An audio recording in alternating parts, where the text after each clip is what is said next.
शेतकरी बांधवांनो नमस्कार। जे शेतकरी बांधव नेट शेड किंवा पॉली हाऊसची शेती करतात त्यांना नेट शेड किंवा पॉली हाऊसमध्ये जी काकडी पीक घ्यावं लागतं त्याकरिता जी ओपन करता काकडी ती त्यामध्ये होत नाही, त्याकरिता पार्थेनोकार्पी काकडी शेतकरी बांधवांना निवडावी लागते।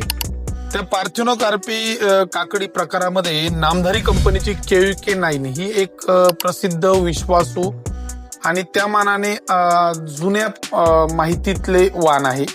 गेल्या 10 वर्षापासून KVK9 बाजारामध्ये शेतकरी बांधवांकरिता उपलब्ध असते। आजही ते वाण बाजारामध्ये प्रसिद्ध आहे। शेतकरी बांधवांमध्ये त्याबद्दल विश्वासार्हता चांगली आहे। साधारणतः एका एकर करिता KVK9 चे 6 पाकिटे शेतकरी बांधवांना लागतात। प्रति एकर करिता जी लागवडीची पद्धत आहे ती 6 बाय 2 फुटावर करायची असते। तसंच फक्त 2 वेली वरती नेल्या तर काकडीची गुणवत्ता, लांबी आणि कलर टिकून राहतो।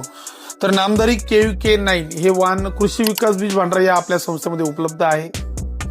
ज्या शेतकरी बांधवांना ते हवं असेल त्यांनी आम्हाला व्हॉट्सअप केलं तर बियाणं घरपोच पाठवण्याची सुविधा सुद्धा आम्ही देऊ। अशाच नवनवीन माहितीसाठी इंस्टाग्राम आणि फेसबुकला फॉलो करा आणि यूट्यूबला सबस्क्राईब करायचे विसरू नका। धन्यवाद।